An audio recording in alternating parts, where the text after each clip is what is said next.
So, kia ora sama. Kia ora. My name is Grace Edwards, and I live here in Tauranga, like you, and I live out of a place called Hangaro, out at Bethlehem. I live there, my hapu is there, my whānau are close by me. Thank goodness they don't live with me. They're really close, so Yeah. it's a really good hapu to belong to, as are all our hapu in Tauranga moana. I am a embalmer by trade, but actually my biggest passion in this environment of working as an embalmer is helping our whānau navigate. And navigate when they are at their worst. You know, I'm an embalmer, so I have to deal with a tūpapaku, so that means that somebody to die. And so I come in at a point where whānau really need somebody to step up, set them in the right direction at a pace that's comfortable to them. So I would come into the home, I would introduce myself, and my first port of call is actually to my tūpapaku. And that often takes people by surprise because they think, you know, I get the odd look from people and do they know he's dead? Do they know he's passed away? You know, well, yeah, he has passed away, but he's not gone, right? So it's still really important for me. And this is where it's a little bit different for a Māori woman as an embalmer. Now, a Pākehā male counterpart come in, it'll be totally different. Yes. The atmosphere will be different with the whānau. They'll be more standoffish. So I find for me that I need to do that part in order not to just settle myself, but to settle the whānau that are watching me and expecting me to guide them.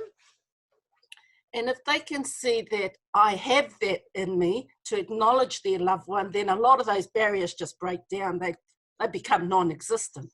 Yeah. So I'm on a win-win. Yeah, you are. I'm on a win-win in that respect. And then I invite, I don't like talking to one specific person within a whānau. I like to invite everybody, come around here and we'll talk about what's going to happen for koro or for nan or for whoever. And so again, they're like, oh, hell, we can share in this. Yeah. We've got input into this.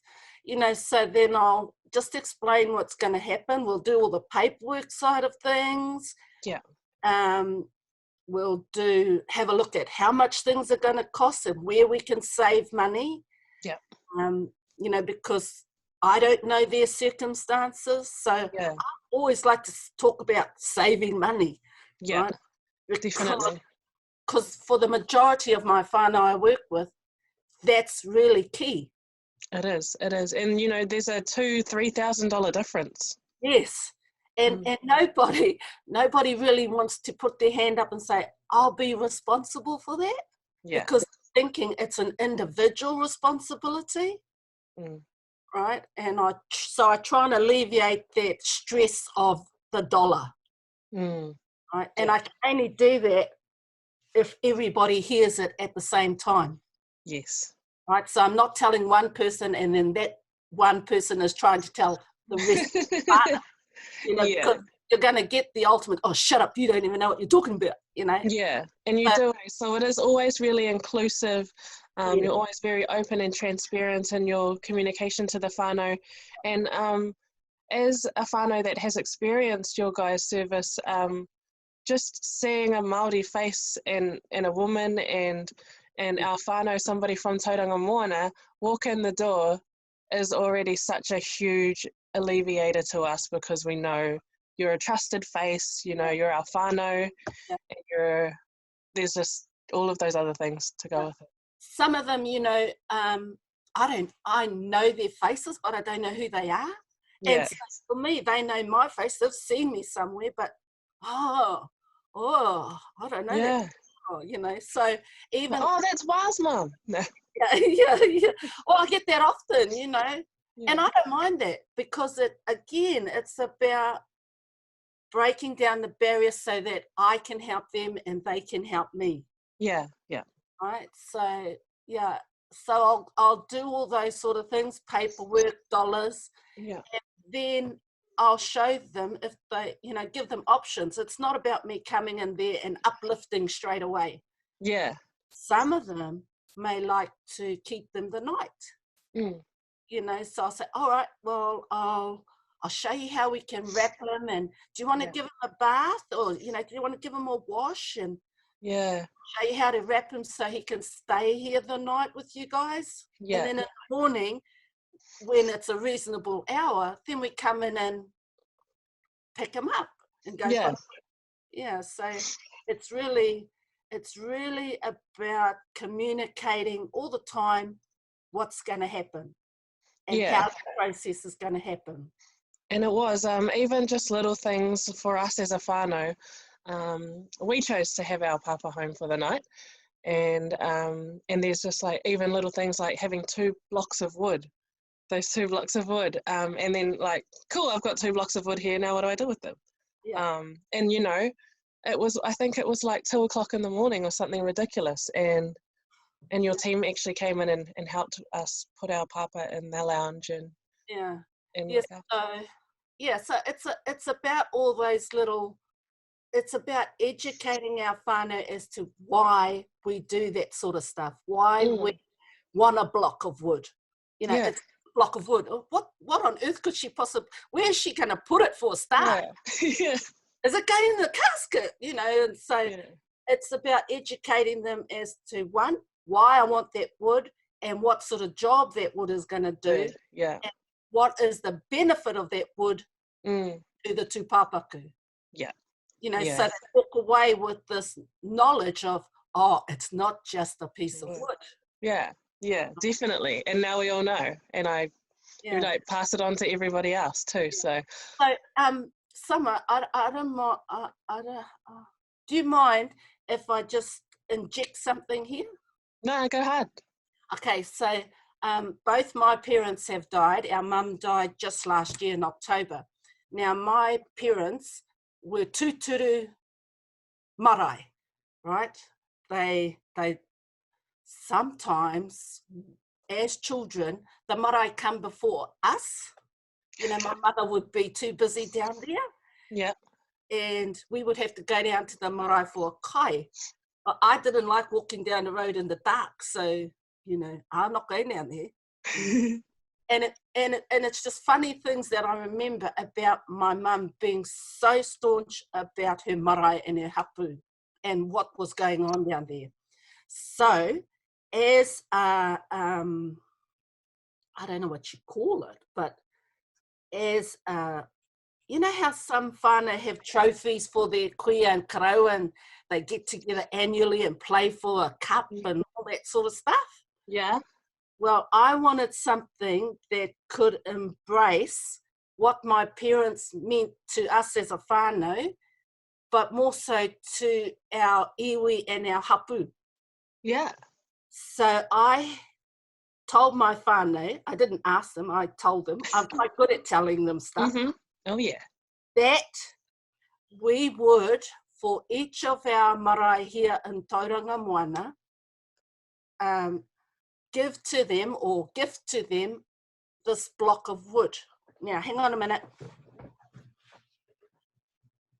Now, whānau, you don't even know how important this block of wood is. Look. You see that, Summer? Yep, I see it. This is my prototype. Ooh. And this is my little thing that I tried to draw on it, but it's ugly, so I'm not going to use it. Oh, but that's cool. This is just a bit of post timber that I've painted. Right? Yep. But why do we need a block of wood? I am going to put on each side of those. On one side, I'm going to put in Māori and English, because we are bilingual. Yeah. That this is for the deceased. Right? On the next side, I'm going to tell them how far away from the wall to put it. Yeah. on the third side, I'm going to say, please don't chuck this away. It's not rubbish. It's not right? rubbish. Yeah. No, it's rubbish. And then on the other side, I'm going to put the whare nui name. Oh, I love that. Have a little, taonga or a whakairo on the side. Yeah. Yeah. Now, I have done up, and my brother thinks I'm a bit, I think that's a great idea. bit toro. Just tawharangi. Yeah, but I do it because my parents instilled that in me. Somewhere in our lives, they showed me that we have to give back, right? Yeah. And I want to give back in remembrance of them. Mm-hmm. And my whānau are going to support me whether they like it or not. Yes, yes they are. That's a great idea, and it is very much a good legacy for you to leave in your little mahi that you do, because but don't forget, Auntie, you give back every single day. This mahi that you do is very taumaha, and it's not easy.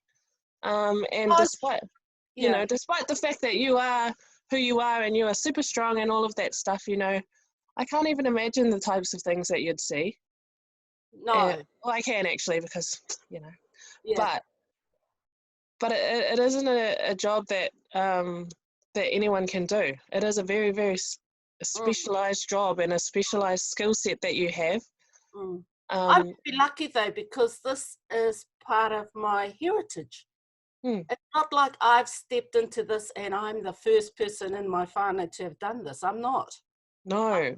By far, I am not the first person within my nuku whānau that has been involved with this type of mahi. No. My karaua, my kuia, so it's... Yeah, it is. And mate is such a big part of our culture. And I guess a good segue into that is, you'd probably be the first in your family to be an embalmer during a pandemic. Yes, yes, yeah, true that. Yeah. So how's that been for you, Auntie? Well, the restrictions, or well, not so much the restrictions, but the protocols that MOH sent out at each alert level were done. The protocols they sent out were a blanket that went across all tūpapaku, regardless of whether they were COVID and or some other cause of death. Mm-hmm. And just with that one stroke, it demolished, and I mean fully demolished, what we know as Māori, how we grieve. Yeah. Right? Yeah. So straight away, there's this conflict. But I can understand where they're coming from and saying, well, my whanaunga didn't have COVID, and why are you restricting us and, not letting us take them home and whatever. Yeah. So some mistakes have been made at the top level. Yeah. And as time went, it got harder for them to retract and admit that fault. Right? But stuck in the middle was the little old funeral home funeral director and or embalmer, who was trying to, and still tries to, do their best under the guidance, because as much as they are only guidelines, you don't want to be the person that crosses it and ends up with a whole more pile of kaka on top of you to deal with from MOH. Yeah. All right? You feel the mamai from your whānau and not being able to do the things that they would normally do. Right?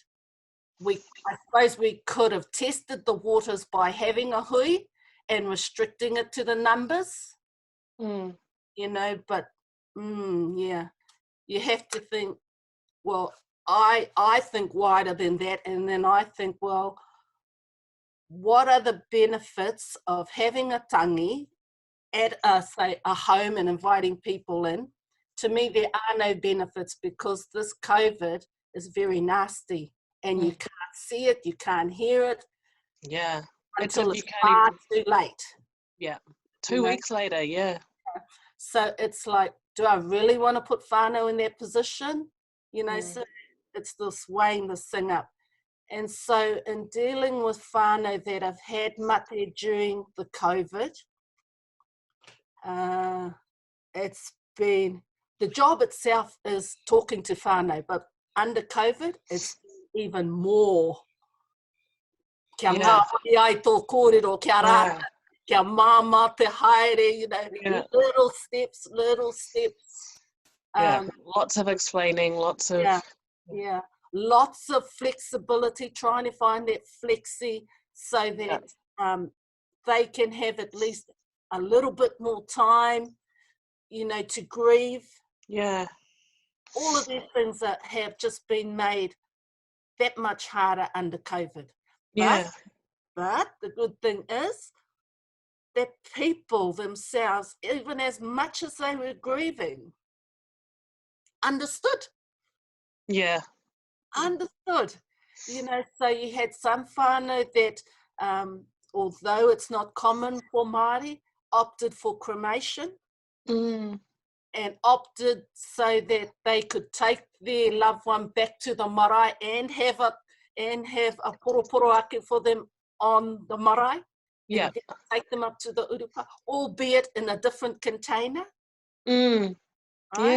You know, so you have some whānau that were open to that sort of whakahaere for their tūpāpaku. You have other whānau that were insistent of burial.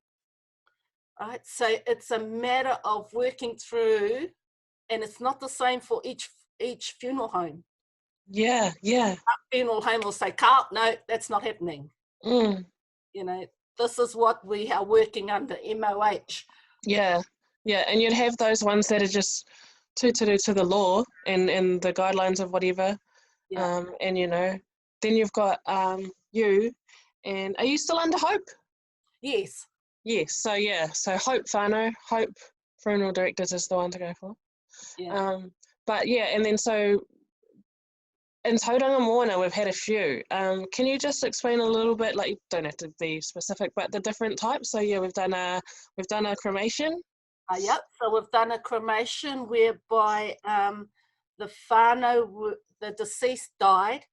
I went to the house, got all the paperwork sorted, and then I set up the tūpāpaku so he could stay home. I didn't actually go there and pick him up. I went there to make sure that everything was fine with him, that he wasn't too overly stressed, advised the whānau what to look for, and then just walked away and said, enjoy him for the night, and I'll be back tomorrow morning and pick him up and we'll go from there. And that's all good.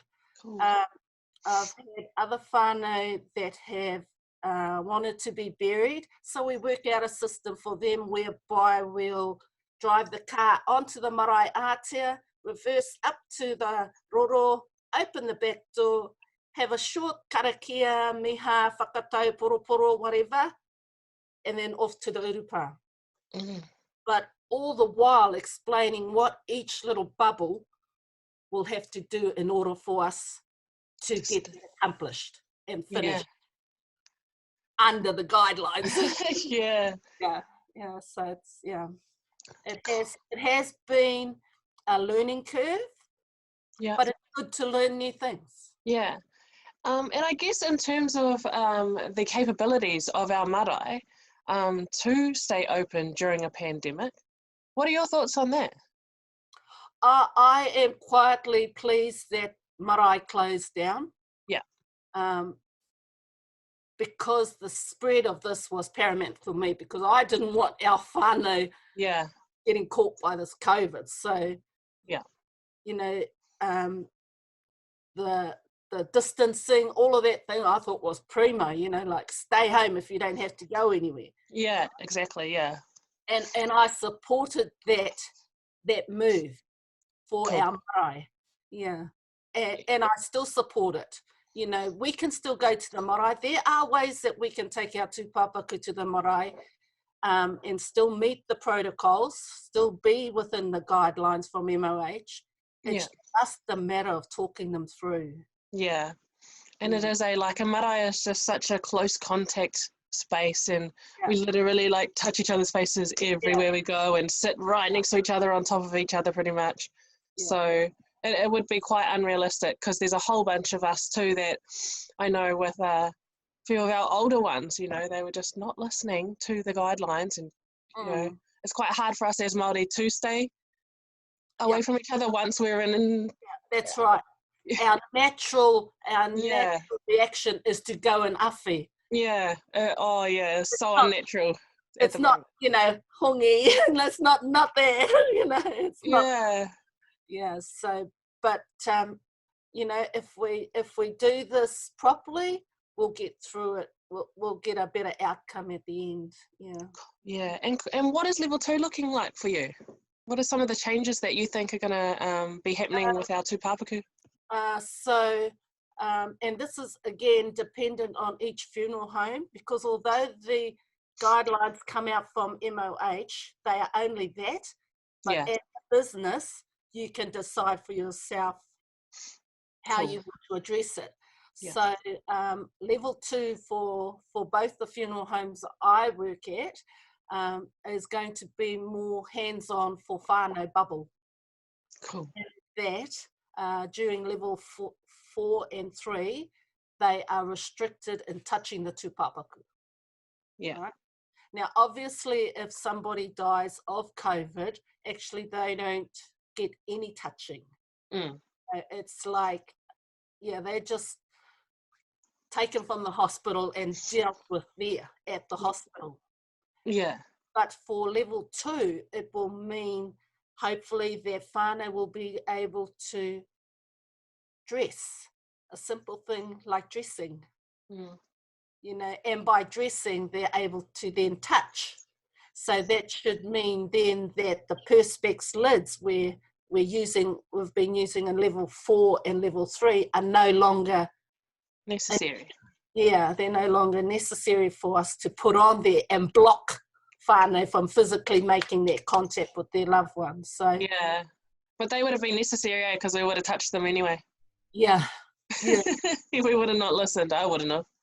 So, you know, having that perspex lid for viewing and limited viewing is hard. So in level 2, hopefully we can take all that away. Where whānau can be more hands-on. And there will probably still not be mass gatherings though, No, the mass gatherings will still be very limited, but we've seen how we can overcome some of those issues. Awesome. Cool. And just finally, just a last message to all of our whānau that have watched this and might want to get in contact with you. Can you give some contact details, please? Oh, sure thing. My phone is puckaroo at the moment. I'm just waiting for my new phone. Sweet. I overcooked the battery somehow. I don't know how it works. I don't know. I overcharged it. But I am mobile on my mobile number, which is 0223 187 009. I also have my email, which is gnuku@connect, KINECT.co.nz. If people are just wanting to know, you know, by talking to me doesn't obligate you to come to me. Just put that out there. By talking to me, I can help walk you through some of the hurdles that you think are really so enormous you can't get over them. But actually, my job is to take those hurdles down and to clear a pathway so you can do it yourself. Because ultimately, for me, I want people to be independent of me. That's why I go around and profile people. Before anything happens. That's my aim and I think too, whānau, if you have got kaumātua, if you've got just anyone, and you don't have a plan for what you're going to do when our nan and koro pass away, get in touch with Auntie Grace right now, because she's got these forms, like she said, profiles, and they can actually, you can go through them with your whānau, fill them out, and then they can actually have things that they want during their tangi. So that's just like, I think hopefully our family's done one with our nan, so that when the time comes, everything's ready to go, and you've got the paper, you already know all the questions, all the answers. And yeah, so, but apart from getting in touch with you for profiling and tūpāpaku and tangihanga, we need a tauira for Auntie. Yes. Yes, we do. Yes, there are criteria, but you know, again, it's about talking through what those are, right? On here, online, on the phone, in person with a 2 meter gap, you know. But you know, the first step is to talk to it and think about it, because it's about, for me, handing off. Right? What I do is important, but what I do with it is even more important. I have to share it. Right, so we need some succession planning happening here, and for all of our rangatahi, even those ones at home at the moment that think that this sounds like something you could be interested in, if you want to help our whānau through those tough times and you know you're good at that sort of stuff, give Auntie Grace a call. But yeah. All right, Auntie. Well, thank you so much for your time. I know you're super busy. Yeah, I'm going to have breakfast now. Yeah, I know, you've been up all morning. But yeah, so thank you so much. And I will probably get in touch with you again to see how level 2's looking and what the changes are again once we drop down levels again, if that's all right. All right. All good, my darling. Okay. Thank you so much. Love you. Bye. Love you too. Taki te.